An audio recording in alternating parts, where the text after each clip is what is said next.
सरकार स्वास्थ्य व्यवस्था में कितना भी चुस्त दुरुस्त क्यों ना कर दे, लेकिन आज भी बदहाल स्वास्थ्य व्यवस्थाओं के कारण तमाम जानें चली जाती हैं। ऐसा ही एक मामला अमेठी जनपद में देखने को मिला, जहां पर अस्पताल कर्मियों की लापरवाही से नवजात शिशु की जान चली गई, जिस पर पीड़ित महिला के परिजनों ने संबंधित थाने में लिखित तहरीर देकर संबंधित अस्पताल के खिलाफ कार्रवाई करने की मांग की, जिससे भविष्य में इस तरह की घटना पर पुनरावृत्ति होना हो सके। जी हां, आपको बता दें कि अमेठी जनपद जो पूर्व में कांग्रेस पार्टी का गढ़ के रूप में माना जाता है। यहां से पूर्व प्रधानमंत्री स्वर्गीय राजीव गांधी, सोनिया गांधी, राहुल गांधी लगातार सांसद और प्रधानमंत्री रहे हैं। वहीं पर क्षेत्र के मुंशीगंज कोतवाल क्षेत्र के अंतर्गत मुंशीगंज कस्बे में 80 के दशक में कांग्रेस पार्टी के द्वारा क्षेत्र की जनता को बेहतर स्वास्थ्य सेवाएं प्रदान करने के लिए संजय गांधी अस्पताल की आधारशिला रखी गई, जिसके बाद इस अस्पताल में बेहतर स्वास्थ्य सुविधाएं मुहैया होती रही हैं।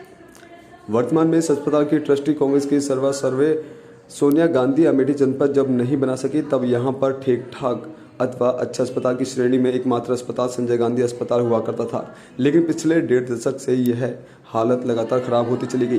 धीरे धीरे यह अस्पताल पीड़ित के लूट खसोट का अड्डा बनने लगा। यहां पर पहुंचने वाले मरीजों से अनाप शनाप पैसे लिए जाते हैं और कई बार यहां पर स्वास्थ्य कर्मियों की लापरवाही देखते ही जाने चली जाती है, जिसके चलते यहां सुर्खियों में यह अस्पताल बना रहता है।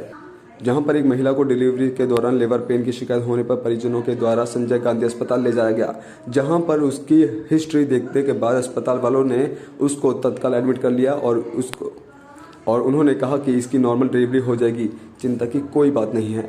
जब वहाँ कोई डॉक्टर मौजूद नहीं थे और सबसे बड़ी बात तो ये है कि यहाँ पर बच्चों के लिए कोई भी डॉक्टर नहीं था।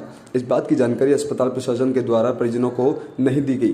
गुरुवार की रात 11:30 बजे महिला को भर्ती कर दिया गया। उसके बाद उसको देखने के लिए कोई नहीं पहुंचा। जब सुबह 9:30 बजे महिला दर्द से कराह रही थी, इसी बीच उसको कई बार दवाई दी गई, जिससे दर्द कम हुआ। सुबह 9:30 बजे जब उसकी शिकायत परिजनों के द्वारा अस्पताल के प्रबंधक भोलानाथ त्रिपाठी से की गई, तब जाकर कोई डॉक्टर महिला की डिलीवरी कराने के लिए पहुंचा और 10 मिनट में परिजनों को सूचना दी गई कि आपका बच्चा मरा हुआ पैदा हुआ है। कि भाभी जी की डिलीवरी थी। हम लोग रात में 11:30 बजे लेके आए पेशेंट को। यहाँ पे पेशेंट लेके आते हैं तो यहाँ पे अटेंडेंट मौजूद होते हैं, उनसे हम बातचीत करते हैं और बोलते हैं कि डॉक्टर अवेलेबल है या नहीं। तो बोलते डॉक्टर नहीं है। तो मैं अपनी सारी रिपोर्ट दिखाता हूँ, सारी चीज़ें नॉर्मल होती हैं, तो बोलते हैं कि डिलीवरी नॉर्मल हो जाएगी और एडमिट कर दीजिए। तो मैं एडमिट करा देता हूँ।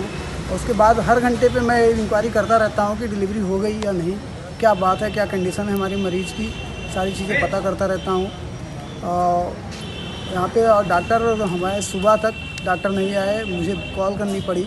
यहाँ पे सुपरवाइज़र या जो भी हैं अधिकारी, उनके पास जब कॉल होती है तो डॉक्टर आते तब डिलीवरी होती है। डिलीवरी के बाद हमें ये सूचित किया जाता है सर्वप्रथम कि बताते हैं कि बच्चा जो है एक्सपायर कर गया है। उसके बाद फिर मैं प्रशासन को फ़ोन करता हूँ। प्रशासन आता है तो मुझे बताते हैं कि बच्चा मूवमेंट कर रहा है, जो कि ऐसा नहीं था। मुझे ऐसा नहीं लगा, ना कि मुझे बच्चा दिखाया गया। अभी बच्चा आपने देखा भी सर? नहीं, बच्चा मुझे नहीं दिखाया गया। मैं बार बार कोशिश किया बच्चा देखने के लिए, लेकिन दिखाया नहीं इन्होंने। जो पीड़ित क्या लगती है आपकी? हमारी भाभी लगती हैं। आपके हॉस्पिटल पे एक परिजन आरोप लगा रहे हैं कि डिलीवरी के दौरान लापरवाही बरती गई। जी, क्या है पूरा मामला? नहीं, देखिए, ऐसा कुछ भी नहीं है। नॉर्मल डिलीवरी थी। डिलीवरी के बाद जो है बच्चा वो सडन उसको प्रॉब्लम आई और उनको पहले से हम लोगों ने, जो हमारे डॉक्टर उन्होंने बता दिया था कि हमारे पास बच्चों के डॉक्टर नहीं है। उसके बाद भी उन्होंने यहाँ पे एडमिट कराया और हम लोगों ने जो हमारे डॉक्टर कर सकते थे वो उनके लिए बेटर कोशिश की गई करने के लिए। और कोई भी डॉक्टर या कोई भी इंसान कभी लापरवाही नहीं करेगा। अगर एक जिम्मेदार पद पे है कोई, तो वो कभी जानबूझ के ऐसी कोई लापरवाही नहीं करेगा। बस यही था, बाकी कुछ है नहीं उसमें।